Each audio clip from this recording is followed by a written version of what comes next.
When police investigated Heath Ledger's tragic death in 2008, a surprising name emerged during their inquiries. Mary-Kate Olsenator. As the investigation progressed, questions arose about her connection to Ledger, particularly since he was found in her New York apartment building, and her name was mentioned in the initial emergency call. Although she faced no charges, the scrutiny surrounding her revealed a complex web of celebrity relationships, personal challenges, and a desire for privacy. This tragedy highlighted a deeper reality. Heath Ledger embodied the restless, tortured spirit reminiscent of James Dean. His powerful performances, often infused with sadness and emotional depth, showcased a man grappling with his inner struggles and artistic aspirations. From roles that displayed his extraordinary talent to the solitude he experienced, Heath lived with an intensity that captivated audiences, but ultimately led to his untimely death at just 28. This loss remains one of Hollywood's most poignant moments, solidifying his legacy as both a remarkable artist and a tragic figure. From a young age, Heath Ledger showed a remarkable talent for creativity. Growing up in Perth, Western Australia, he was not just an ordinary teenager. He immersed himself in various activities, including acting, dancing, and even competing in chess tournaments. At the age of 16, he made a significant decision that would change the course of his life. Leaving the comfort of his home, he set out on a journey across Australia to Sydney, driven by a desire to pursue his dreams. Packing his belongings into his car, Heath was motivated by more than just the allure of fame. He had a deep need to express himself through storytelling and performance. Once in Sydney, he began his acting career by taking on small roles in Australian television series like Sweat and Home and Away. His talent quickly became evident, and he started to establish himself as a promising young actor. Despite the challenges of a competitive industry, Heath's charisma and emotional depth helped him stand out from the crowd. Casting agents and directors recognized that he was not just another aspiring actor. He possessed a rare potential that would soon capture the attention of audiences worldwide. In 1999, Heath Ledger's career catapulted into the international spotlight with his starring role in 10 Things I Hate About You, a teen romantic comedy based on Shakespeare's The Taming of the Shrew. Portraying the enigmatic and rebellious Patrick Verona, Ledger brought charm, edge, and vulnerability to a character that could have easily been reduced to a high school cliché. His performance struck a chord with audiences worldwide, making him an overnight sensation and a teen heartthrob. However, the sudden fame came with a double-edged sword. While the film introduced him to millions and provided his first taste of mainstream success, it also threatened to trap him in a mold he deeply resented. Ledger had no interest in being a one-dimensional leading man. He yearned for roles that challenged him emotionally and intellectually. In the years that followed, he deliberately turned down lucrative romantic leads in favor of complex, darker characters that allowed him to showcase his range. This early decision to follow his artistic instincts rather than chase fame would become a defining trait of his career. After the breakout success of 10 Things I Hate About You, Heath Ledger made a deliberate and courageous choice that would define his legacy. He turned his back on formulaic, romantic lead roles that could have made him a mainstream sensation but would have left him artistically unfulfilled. Determined to carve out a career rooted in substance rather than fame, Ledger sought out projects that challenged both his abilities and audience expectations. His boldest move came in 2005, when he accepted the role of Ennis Del Mar in Brokeback Mountain, a film that explored a deeply emotional and controversial story of forbidden love between two cowboys in the American West. Directed by Ang Lee, the film demanded emotional restraint and internal conflict, and Ledger delivered a masterclass in subtlety and depth. His performance, hailed as one of the most transformative in modern cinema, earned him an Academy Award nomination for Best Actor, and redefined what was possible for leading men in Hollywood. The role solidified Ledger not only as a serious actor, but as an artist unafraid to break boundaries and confront difficult themes. While filming Brokeback Mountain, Ledger found more than just a career-defining role. He found love. On set, he grew close to co-star Michelle Williams, and their on-screen chemistry soon blossomed into a passionate off-screen romance. Their connection felt genuine and profound, offering Ledger a rare glimpse of emotional stability amid his increasingly demanding career. The couple quickly became one of Hollywood's most beloved duos, known for their low-key lifestyle and artistic values. When Michelle became pregnant, the news was met with joy and anticipation. Their daughter, Matilda Rose, was born in October 2005, ushering in what should have been a new chapter of happiness for Ledger. He was often seen doting on his daughter and spoke tenderly about fatherhood, describing it as a life-changing experience that grounded him in ways he hadn't expected.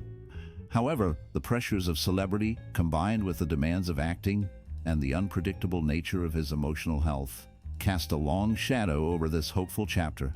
Despite their efforts, the relationship began to fracture under the weight of growing tensions and diverging lifestyles. As Ledger's fame continued to soar, so too did the emotional toll that came with it.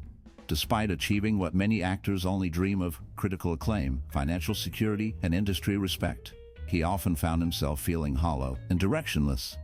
His perfectionism and relentless pursuit of creative authenticity made him his own harshest critic. Friends and colleagues noted a restlessness in him, a drive that never seemed satisfied.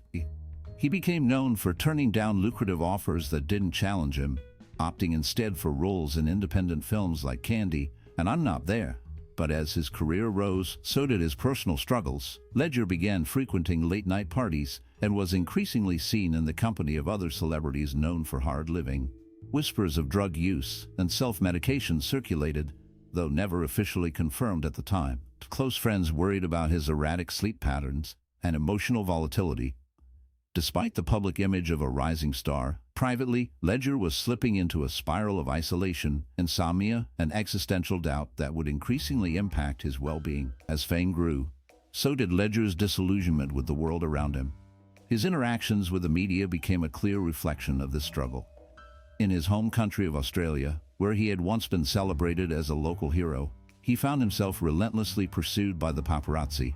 The constant pressure and invasion of privacy became overwhelming, especially during the filming of Candy. This film required him to tap into deep emotional reserves, leaving him vulnerable and exposed. In a moment of raw frustration, he lashed out at photographers who intruded on the set, reportedly spitting at them. This incident marked a turning point in his relationship with the press. The situation worsened when he and Michelle Williams attended a red carpet event. There, they faced taunts from paparazzi armed with water guns, an experience that left both actors visibly shaken and outraged. These confrontations highlighted the heavy toll that rising fame took on Ledger, a toll he was never comfortable with. For someone who cherished artistic expression over public attention, the invasive nature of celebrity culture became a source of deep inner conflict and emotional strain. This ongoing battle fueled his desire to retreat from the spotlight, seeking solace away from the relentless gaze of the media. When director Christopher Nolan began casting for The Dark Knight, he envisioned a Joker that was unlike any seen before. He sought a character that was grounded in realism, filled with psychological depth, and exuded a terrifying unpredictability. This vision marked a significant departure from Jack Nicholson's colorful portrayal in Batman. Many actors were considered for the role, but Nolan recognized something raw and dangerous in Heath Ledger. Despite skepticism from fans and industry insiders who doubted Ledger's ability to embody such a dark character, Nolan remained resolute. He believed Ledger was the only actor capable of bringing this anarchic version of the Joker to life. For Ledger, this casting was not merely another role. It was an opportunity to reinvent himself as an actor and immerse himself in a character like never before. The performance that emerged was compelling, haunting, and transformative, leaving an indelible mark on film history and forever linking it to the final months of Ledger's life. While many headlines would later dramatize the Joker as the role that destroyed Heath Ledger, those closest to him, and Ledger himself, rejected that narrative. He deeply loved the challenge of the character and found joy in the creative freedom it offered. However, long before The Dark Knight, Ledger had struggled with severe insomnia, sometimes going days without meaningful rest. Playing the Joker only intensified the problem. The chaotic nature of the character, combined with a high-stakes production and Ledger's obsessive work ethic, made it difficult for him to switch off his mind. In interviews, he spoke candidly about lying awake at night, thoughts racing, unable to find peace. To cope, he turned increasingly to sleeping pills, mixing prescriptions in an attempt to force rest. Though with limited success, friends noticed the toll it was taking. He looked exhausted, mentally taxed, and emotionally drained, even as his performance was being hailed as revolutionary. The insomnia wasn't caused by the Joker, but it was amplified during its filming, pushing Ledger closer to physical and psychological burnout. To prepare for the role of a lifetime, Heath Ledger chose isolation. He locked himself in a London hotel room for nearly a month, with no distractions, no commitments, and no visitors. His goal was simple, but daunting: to lose himself entirely in the character of the Joker. In that solitude, he experimented with voices, laugh patterns, and facial expressions, obsessively writing in a diary from the Joker's perspective. His entries included disturbing thoughts, phrases, and clippings that reflected the Joker's warped sense of humor and nihilistic worldview. Ledger also immersed himself in comic book lore, particularly The Killing Joke and Arkham Asylum, which portrayed the Joker as more than a mere villain, as a tragic, intelligent agent of chaos. Surprisingly, he even drew inspiration from unlikely sources, like ventriloquist dummies, to create the character's unsettling voice and erratic tics. He watched footage of silent films and documentaries on psychopathy to layer in subtleties and unpredictability. The result was a version of the Joker that was uncomfortably real, a man with no rules, no past, and no remorse. Ledger's preparation wasn't just method acting, it was a psychological descent into madness, controlled only by his extraordinary talent and sense of discipline. Such was Nolan's confidence in Ledger's vision that he did something almost unheard of in a high-budget Hollywood production. He gave Ledger directorial freedom over certain scenes. Most notably, the Joker's eerie, handheld home videos, where he terrorizes Gotham's citizens in distorted, low-quality footage, were directed by Ledger himself. Nolan believed that only Ledger truly understood the mindset and tone the Joker would bring to such moments. Ledger improvised many of the visual elements, further showcasing his deep understanding of the character's theatrical sadism. His commitment stunned everyone on set. In one iconic scene where the Joker crashes a fundraiser, veteran actor Michael Caine was so taken aback by Ledger's appearance and presence that he forgot his lines, a rare occurrence for the seasoned performer. Even in scenes without dialogue, Ledger's energy was electric, dominating every frame with an unnerving magnetism. The cast and crew, initially unsure of what to expect from this unorthodox casting choice, became witnesses to something extraordinary, a performance so raw and powerful that it blurred the line between character and reality. Nolan later described it as one of the most fearless transformations he had ever seen, a sentiment echoed by audiences and critics around the world. Though Heath Ledger was widely praised for his mesmerizing portrayal of the Joker, few saw the emotional cost that came with such intensity. Behind the camera, Ledger admitted that the role took a heavy toll on his well-being. He threw himself so completely into the character's mind, a volatile mix of chaos, cruelty, and isolation, that it began to affect his own moods and energy. The emotional weight of maintaining such darkness, compounded by months of erratic sleep, wore down his body and mind. Ledger was not one to complain publicly, but close friends and colleagues could see the exhaustion in his eyes. During the same period, his once loving relationship with Michelle Williams began to unravel. The pressures of fame, his increasing internal struggles, and the demands of parenthood created a rift that neither of them could repair. Their separation left Ledger devastated.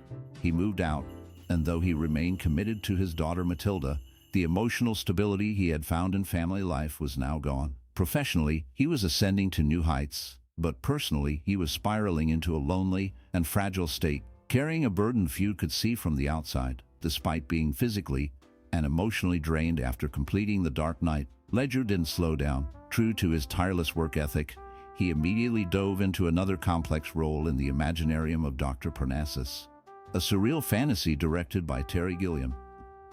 The film, which co-starred Christopher Plummer, offered Ledger another chance to reinvent himself with a whimsical, dreamlike performance that contrasted sharply with the Joker's brutal chaos. However, those on set began to notice something troubling. Heath looked sick.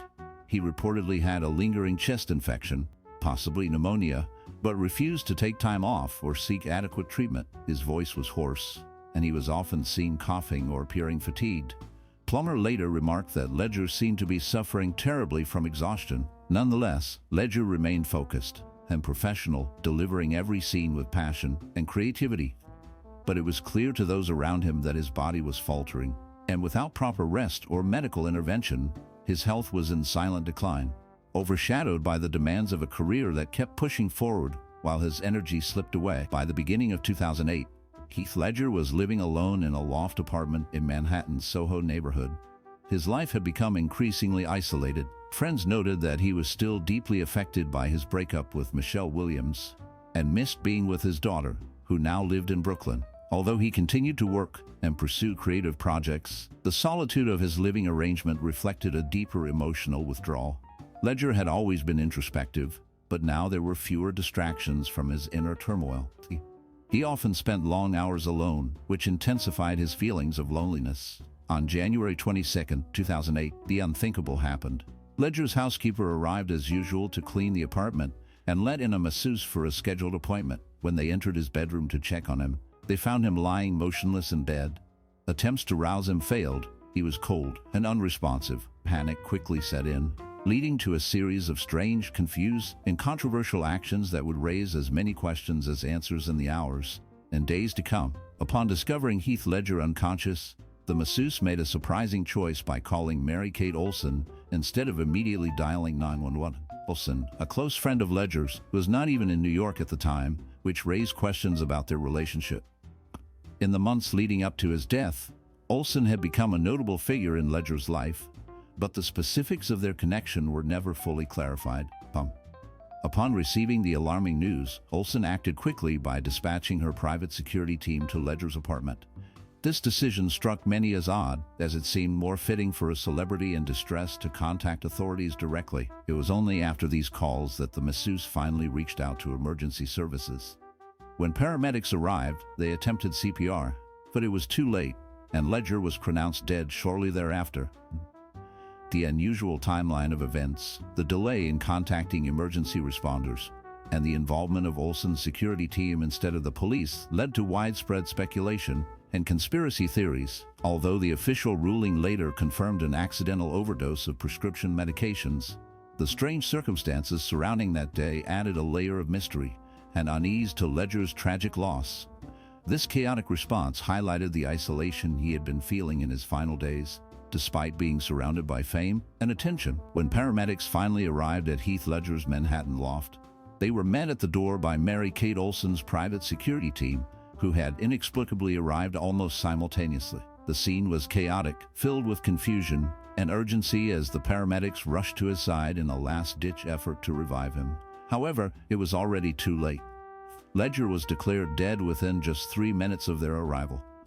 The apartment was left in a state of eerie quiet, with questions hanging heavily in the air about how a vibrant 28-year-old actor, at the peak of his career, could die so suddenly and alone. The public reacted with shock and sorrow as vigils were held around the world, from Perth to Los Angeles, and the news dominated headlines for weeks. Fans mourned not only the loss of a talented artist, but also the disturbing realization that even someone so beloved and successful could suffer in silence. The strange timing of events, the delayed 911 call, and the presence of Olsen's private team raised unsettling questions about who Heath had surrounded himself with in his final days, and whether more could have been done to save him.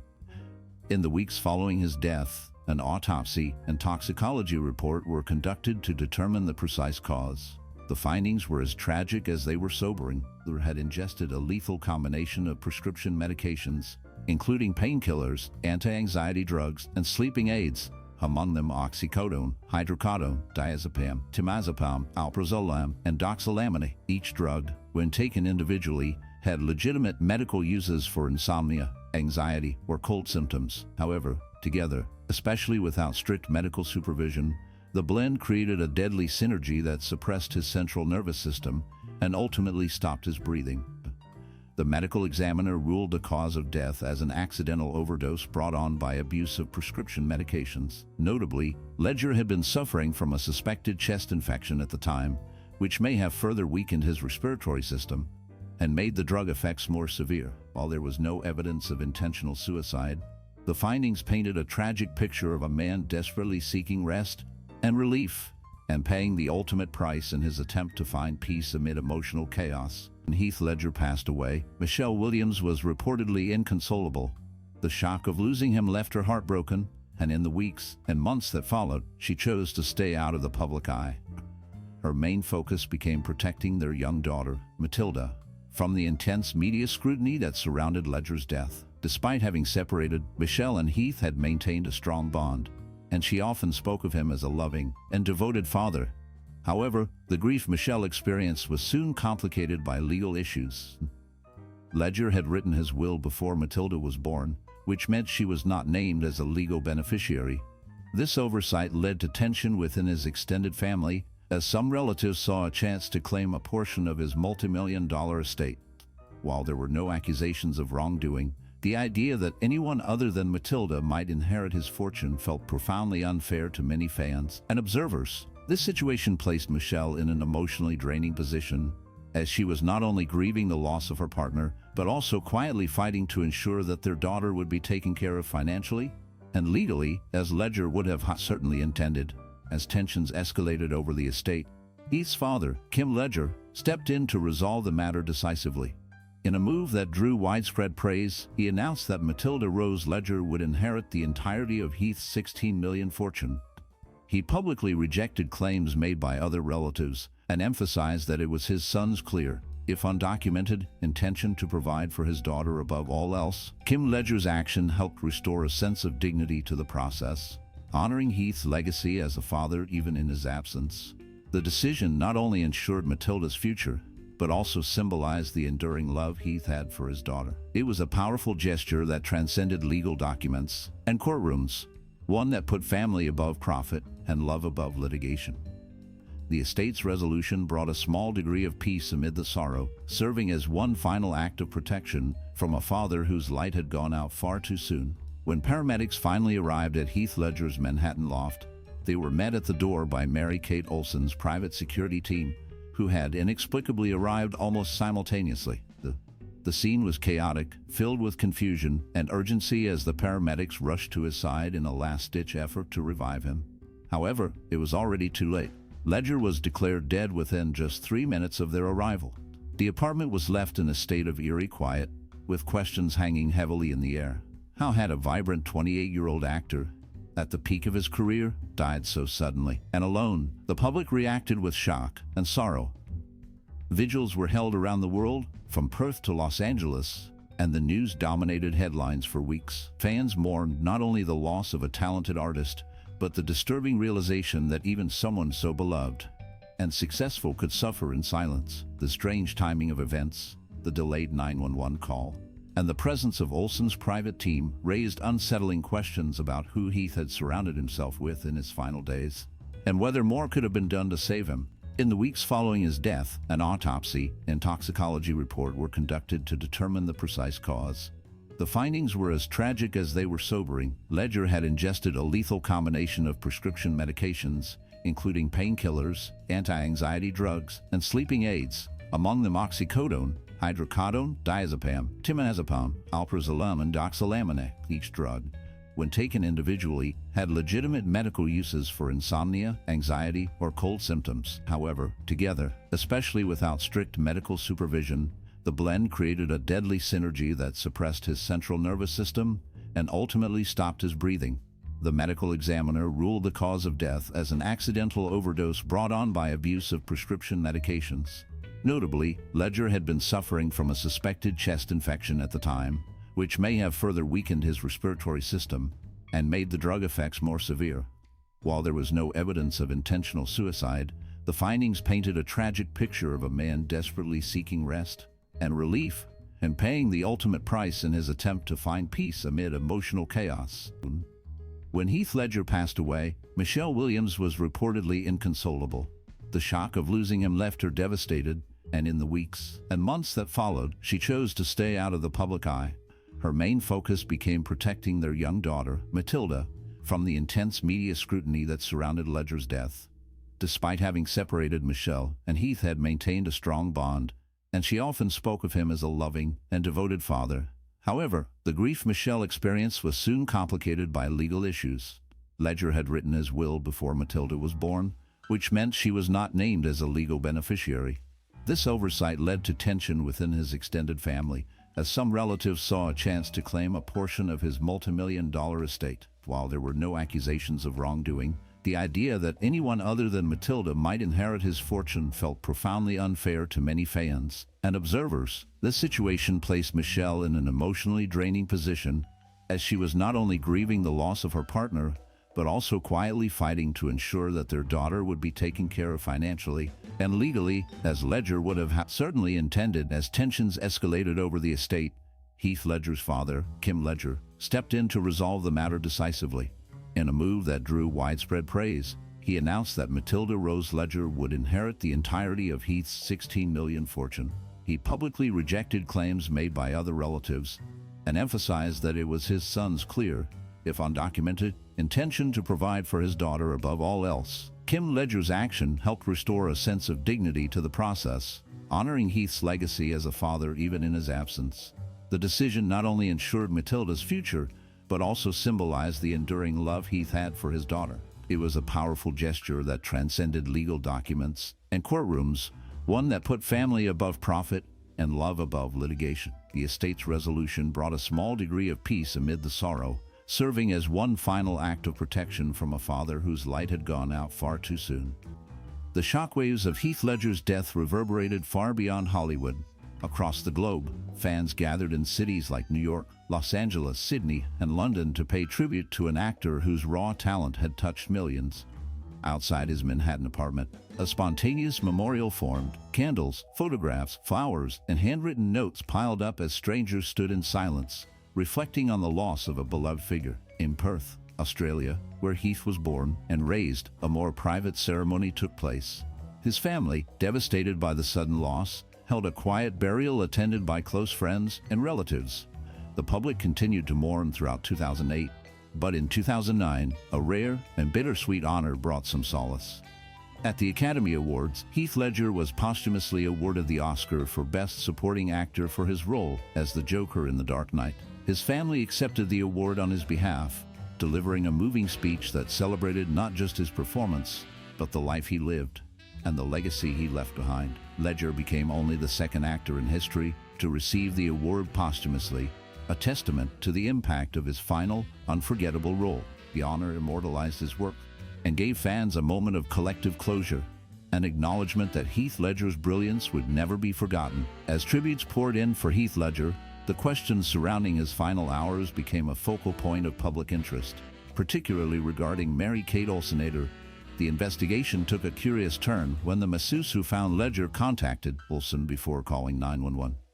This unusual sequence raised eyebrows, especially since Olsen quickly sent her own security team to the scene. Speculation began to swirl about her potential involvement in Ledger's death, with many wondering if she had provided or helped obtain the medications that may have contributed to his tragic end. Federal authorities started to scrutinize Olsen's role more closely, particularly after it was revealed that some prescriptions found in Ledger's apartment did not align with any official medical records. The situation grew more complex when Olsen reportedly refused to speak with investigators unless she was granted immunity from prosecution. This decision, while perhaps a legal safeguard, only deepened public suspicion and intrigue. Although she was never charged with any crime, her actions during the investigation added a troubling layer to an already heartbreaking story, leaving many to ponder the true events that unfolded in those final hours. In response to the growing public attention, Mary-Kate Olsen's legal team issued a statement that strongly denied any involvement in providing Heath Ledger with prescription drugs or having any knowledge of how he acquired them. They emphasized that Olsen was merely a friend who cared about Ledger's well-being and nothing more. Despite this official denial, the mystery surrounding her connection to Ledger persisted. The Drug Enforcement Administration, facing challenges in tracing the origins of the pills found in Ledger's system, shifted the focus of their investigation. Instead of concentrating on Olsen, they began to examine Ledger's known physicians.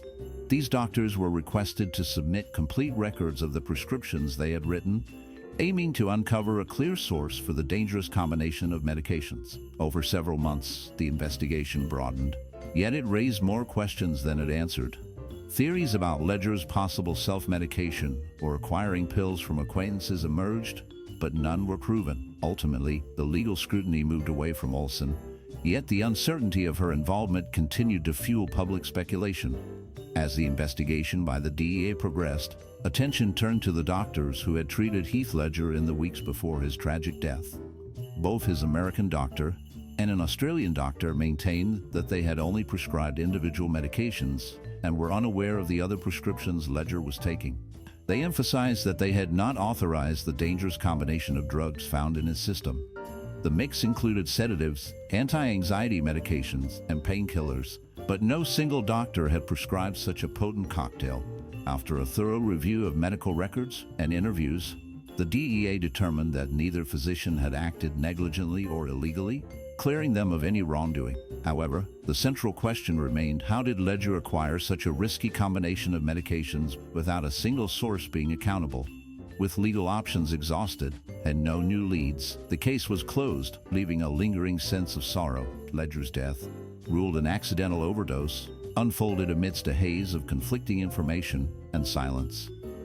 The world mourned the loss of his brilliance, grappling with unanswered questions, and a legacy defined not only by his remarkable performances, but also by the enduring enigma surrounding his final days. One question that has lingered in the minds of many is why Heath Ledger and Michelle Williams, once seen as a stable couple in Hollywood, ended their relationship during such a pivotal time in their lives. Their romance began with great passion on the set of Brokeback Mountain, leading to the birth of their daughter and the creation of a home together. However, by late 27, their connection had begun to unravel. Rumors circulated about Ledger's increasingly erratic behavior, which included late-night parties, emotional ups and downs, and concerns about possible substance abuse. Insiders indicated that Ledger faced challenges adjusting to fatherhood, often swinging between moments of tenderness and feelings of restlessness. Michelle, who was fiercely protective of their daughter Matilda and valued her privacy, reportedly issued an ultimatum after witnessing several troubling incidents, including Ledger's exhaustion and rumored drug use. She allegedly asked him to move out, prioritizing their child's safety and stability. Although neither Ledger nor Williams publicly discussed the details of their breakup, the emotional toll was significant. The end of their relationship left Ledger feeling more isolated as he struggled to balance the pressures of fame and the responsibilities of fatherhood during a time when his career was on the brink of transformation. Perhaps the most haunting symbol of Heath Ledger's total commitment to his craft was the Joker journal he kept while preparing for The Dark Knight. More than just notes or ideas, this journal was a window into the psychological labyrinth Ledger willingly entered. For weeks, he wrote from the Joker's point of view, scribbling disturbing jokes, twisted thoughts, and chaotic ideas that reflected the character's complete detachment from empathy and reason. The journal wasn't part of any assignment or studio request. It was a personal tool, a method he used to crawl inside the Joker's psyche and stay there. Ledger's immersion was so complete that he would sometimes remain in character between takes, responding with the Joker's warped humor and energy. In interviews, he admitted the role was the most creatively satisfying he had ever undertaken, but also the most psychologically exhausting. The journal became a chilling artifact, not only of his brilliance as an actor, but of the emotional toll such a performance demanded. It was later shared by his family in a documentary, its final page reading simply, "Bye-bye," sending a shiver through audiences who now knew how close art and tragedy had come. Within the pages of the Joker journal, the influences Heath Ledger drew upon were as dark and unsettling as the character itself. He included images from A Clockwork Orange, whose main character, Alex, was known for his theatrical violence and moral depravity, qualities that deeply resonated with the Joker's twisted worldview. There were also references to clowns, mime artists, and chaotic symbols, including grotesque makeup sketches and photos of hyenas, animals known for their maniacal laughter and unpredictable aggression. These weren't random choices. Each image, phrase, and note served as a piece of the psychological puzzle Ledger was building. He explored different vocal tones and body language through these visual cues, constructing a Joker that was not just scary, but fundamentally unsettling. Someone who didn't seek power or revenge, but simply chaos for chaos's sake. Friends later described Ledger as emotionally drained by the process, but never regretful. He believed in the art he was creating and took immense pride in shaping one of cinema's most unforgettable villains. Yet the weight of staying in that space, of living daily in the Joker's madness, undoubtedly left its mark on him. The investigation into Heath Ledger's death revealed not only the complexities of his personal life, but also the impact of fame on mental health. His connection to Mary-Kate Olsen, though not criminal, added layers to the narrative of his struggles. His performances resonated deeply with audiences, reflecting his own battles with anxiety and depression. The roles he chose often mirrored his inner turmoil, showcasing a talent that was both brilliant and haunting. And as fans remember him, they see a man who poured his soul into his work, leaving behind a legacy that continues to inspire. The tragedy of his passing serves as a reminder of the pressures faced by those in the spotlight and the importance of mental health awareness. Ledger's story is not just about loss. It is about the fragility of life and the need for compassion in a world that often overlooks the silent struggles of individuals. His artistry and the circumstances surrounding his death invite reflection on the human experience and the challenges that many face.